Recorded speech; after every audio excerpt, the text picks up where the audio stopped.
વાત ગોંડલની જ્યાં દાદીએ કરી પૌત્રીની હત્યા 19 દિવસની પૌત્રીની હત્યા કરી દીધી। દીકરાના ઘરે બીજી દીકરીનો જન્મ થતા દાદીએ હત્યા કરી દીધી। ઝેરી દવા પીવડાવીને હત્યા કરાઈ છે। પુત્રએ માતા વિરુદ્ધ હત્યાની ફરિયાદ નોંધાવી છે, ત્યારે પોલીસે હત્યા કરનાર દાદીની ધરપકડ કરી છે।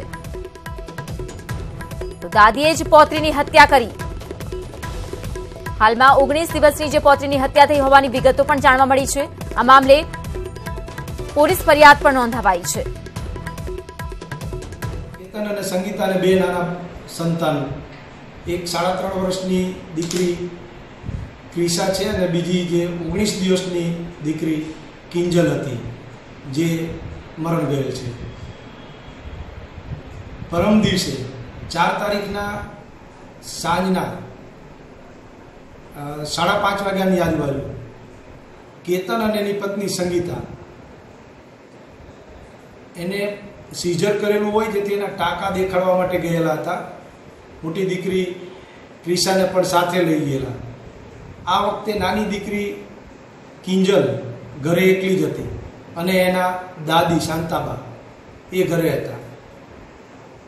શાંતાબેને આ વખતે ઘરે પોતે ખેતીનું કામ કરતા હોય, એમની ખેતીની જમીન ને બધું છે, એટલે જે ખેતીમાં વાપરવાની દવા મોનોકોટોકોલ જે ઘરમાં પડેલી હતી એમાં થોડીક પડેલી હતી, એમના ફળિયાની અંદર જામફળીને બધું વાવેલું છે એમાં નાખવા માટે રાખેલી હશે, એમાં થોડી દવા પડેલી હતી। તો એ દવામાંનું એકાદ ટીપું એમણે આ બેબીને જે રોતી હોય ત્યારે, કજિયા કરતી હોય ત્યારે એને શાંત રાખવા માટે ડૉક્ટરે જે ટીપા લખી આપેલા ડ્રોપ્સ, એ ટીપાની અંદર 1-2 ટીપા નાખી દીધા અને પછી એમાંથી એમને 2-3 ટીપા એ દીકરીને, નાની બેબી કિંજલને પીવડાવી દીધા। આ અંગે વધુ માહિતી આપશે સંવાદદાતા અંકિત। અંકિત, જે ઘટના બની છે, દાદીએ જ પૌત્રીને મોતને ઘાટ ઉતારી છે, ચકચારી આ ઘટનાની વિગતો હાલમાં શું સામે આવી રહી છે? વિધાતા, ખાસ કરીને વાત કરીએ તો ગોંડલની અંદર 3 દિવસ પહેલા એક શંકાસ્પદ મૃત્યુનો બનાવ બન્યો હતો। પ્રથમ દ્રષ્ટિએ જે બનાવ હતો તે શંકાસ્પદ લાગી રહ્યો હતો। પરિવારજનો છે કે જેઓ કિંજલ નામની જે બાળકી છે કે જે 19 દિવસની જ હતી, તેને ટીપા પીવડાવવા લઈ ગયા હતા ડોક્ટર પાસે ને ત્યારબાદ જે છોકરી છે તેને ઘરે લાવવામાં આવી હતી। ત્યારબાદ ગણતરીની કલાકોમાં જ તેનું મૃત્યુ થયું હતું। પ્રથમ દ્રષ્ટિએ પરિવારજનોએ જે ડોક્ટર છે તેની ઉપર આરોપ લગાવ્યા હતા કે ટીપા પીવડાવ્યા બાદ અમારી જે પૌત્રી છે તેનું મૃત્યુ નિપજ્યું હતું। જો કે ક્યાંક ને ક્યાંક આ સમગ્ર મામલો પોલીસ સુધી પહોંચતા પોલીસે છે તે હત્યા કરનાર જે દાદી છે તેની હાલ અત્યારે ધરપકડ કરી છે। જી વિધાતા, બિલકુલથી, પરંતુ અંકિત, અહીં જે સવાલો ઉભા થઈ રહ્યા છે કે કહેવાતી 21મી સદીમાં પણ આ પ્રકારની માનસિકતા કે બીજી દીકરીનો જન્મ થતા તેને મોતને ઘાટ ઉતારી દેવાય? ચોક્કસ વિધાતા, આપણે ત્યાં એક કુરિવાજ સૌથી પહેલા પ્રવર્તતો હતો કે દીકરીને દૂધ પીતી કરવાનો જે રિવાજ હતો તે પ્રવર્તતો હતો કે દીકરીનો જન્મ થતા જ તેને દૂધ પીવડાવીને મારી નાખવાનો એક રિવાજ પ્રવર્તતો હતો। ચોક્કસ આપણે મોડર્ન જમાનામાં પહોંચી ગયા છીએ, બેટી પઢાઓ બેટી બચાવોની વાત કરીએ છીએ, દીકરીને બચાવવાની વાત કરીએ છીએ, અને ત્યારે કહી શકાય કે ગોંડલ ની અંદર આ પ્રકારનો એક જે બનાવ છે કે જેમાં પોતાના સંતાનને બીજી દીકરી પ્રાપ્ત થતા ખુદ કહી શકાય કે દાદીએ જ પૌત્રીનો ભોગ લીધો છે। બિલકુલ અંકિત, સાથે જ જો પોલીસ જે પ્રકારે ફરિયાદ નોંધીને વાત કરી રહી છે કે જે ડ્રોપ્સ હતા તેમાં ઝેરી દવા નાખવામાં આવી હતી, મિલાવવામાં આવી હતી ને તે ડ્રોપ્સ પીડવામાં આવ્યા હતા, ત્યારબાદ હત્યા કરવામાં આવી છે। હાલમાં આગળની શું કાર્યવાહી પોલીસ તરફથી થઈ રહી છે આ મામલે? ચોક્કસ વિધાતા, અહીંયા જોવા જઈએ તો બે પાર્ટ ખૂબ જ મહત્વના છે કે એક તો જેમની બાળકીની મૃત્યુ થયું છે એટલે ખુદ તેના પિતા જ ફરિયાદી બન્યા છે, પોતાના માતા વિરુદ્ધ ફરિયાદ નોંધાવી છે, અને બીજી બાજુ જોઈએ તો રાજકોટ ગ્રામ્ય પોલીસની કામગીરી તેટલી જ બિરદાવવા લાયક છે કે પ્રથમ દ્રષ્ટિએ જ્યારે તેમની સામે આ બનાવ સામે આવ્યો ત્યારે રાજકોટ જિલ્લાના પોલીસ વડા જે બલરામ મીણા છે તેમને પણ તપાસના આદેશ આપ્યા હતા। ગણતરીની કલાકોમાં જે દીકરી છે તેનું પોસ્ટમોર્ટમ કરવામાં આવ્યું હતું અને જે પોસ્ટમોર્ટમ હતું તેની જ અંદર કહી શકાય કે આ પ્રકારે ઝેરી પદાર્થ પાઈ અને બાળકીનું મોત નિપજાવવાનું ખુલ્યું હતું। ત્યારે હાલ અત્યારે જે દાદી છે તેને કોર્ટમાં રજૂ કરવામાં આવશે ને તેના રિમાન્ડની પણ માંગણી કરવામાં આવશે। બિલકુલથી અંકિત, જે પ્રકારે તમે જણાવ્યું અને આ ઘટનામાં પણ સામે આવી રહ્યું છે કે માતા વિરુદ્ધ ફરિયાદ નોંધાવાઈ છે, પુત્રએ જ આ અંગેની ફરિયાદ નોંધાવડાવી છે, શું કહેવું છે? જે દીકરી મોતને ભેટી છે 19 દિવસની જ માત્ર હતી, તેનો કોઈ જ વાંક ન હતો, પરંતુ માતા પિતાનું શું કહેવું છે તે આપની પાસેથી જાણીશું. હાલમાં જોડાઈ ગયા છે એસપી બલરામ મીના જોડાઈ ગયા છે આપણી સાથે. જી સર, આપનું સ્વાગત છે. ખાસ કરીને જે ઘટના બની છે ખૂબ જ ચોંકાવનારી આ ઘટના છે. એક દાદીએ જ પોતાની પૌત્રીને મોતને ઘાટ ઉતારી દીધી છે. હવે આગળની કાર્યવાહી શું રહેશે પોલીસની, આપની પાસેથી જાણવા માંગીશું. એમાં અમારી પાસે જે રીતની માહિતી આવી હતી MLC ના આધારે એમાં તપાસ હાથ ધરવામાં આવેલી હતી અને રાતે જયારે એમના જે દીકરા છે, જે છોકરી મરી ગઈ છે, એમના જે દીકરા છે એ દીકરાને પોતાની મા ઉપર થોડુંક શક તો હતું, પણ એ પોતે થોડાક અચકતા હતા પોતાની મા ઉપર શક કરતા.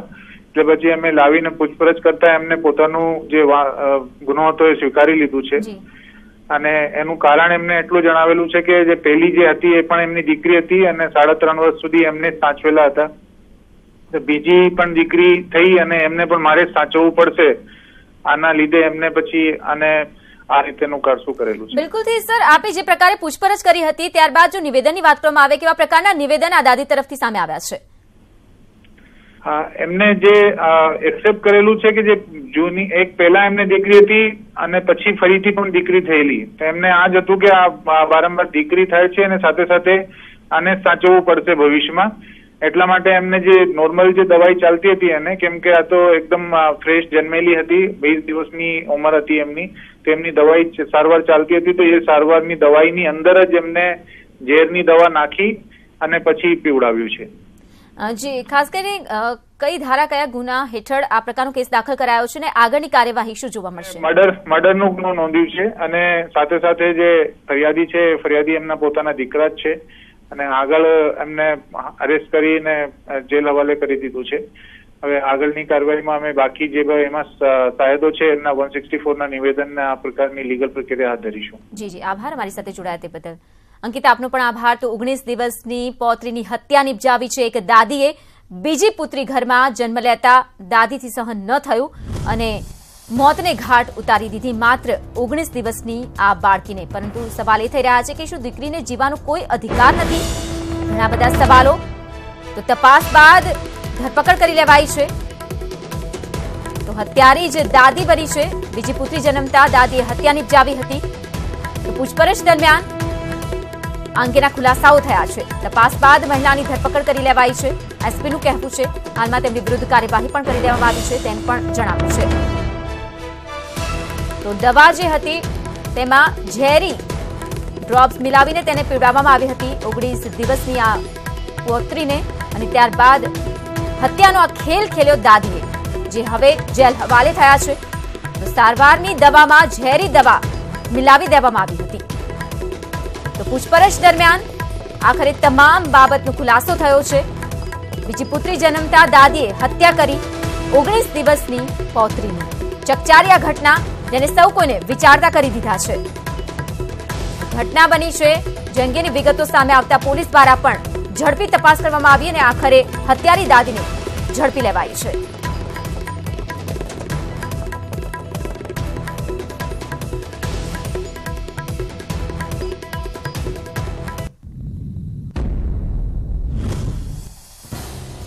તો ઘટના જે બની છે ચોંકાવનારી આ ઘટના. શું દીકરીને જીવવાનો કોઈ અધિકાર નથી?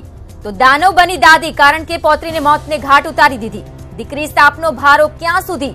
આ પ્રકારની માનસિકતા ક્યાં સુધી? કહેવાતી 21મી સદીમાં પણ આ પ્રકારની માનસિકતા, આ પ્રકારના વિચારો. તો નીચી માનસિકતા આખરે ક્યારે દૂર થશે? તો તમામ સવાલો આ ઘટના પરથી ઉભા થઈ રહ્યા છે. શું દીકરીને જીવવાનો કોઈ જ અધિકાર નથી? તો આ દાદી જે પ્રકારની માનસિકતા ધરાવે છે અને આ માનસિકતાના કારણે પોતે તો હત્યારા બન્યા, પરંતુ 19 દિવસની જે દીકરી હતી તેને પણ મોતને હવાલે કરી દીધી.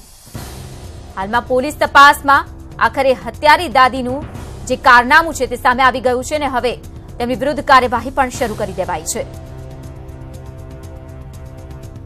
તો પુત્રએ પણ પોતાની માતા વિરુદ્ધ ફરિયાદ નોંધાવી હતી. પોલીસનું જેમ પ્રમાણે કહેવું છે કે પહેલા શંકા ગઈ હતી પોતાની માતા પર, પરંતુ અચકાઈ રહ્યા હતા. જો કે આખરે પૂછપરછ દરમિયાન ભાંડો ફૂટ્યો અને આ હત્યારી દાદીએ પોતાની હત્યાની જે ઘટના છે તે વાતને કબૂલી.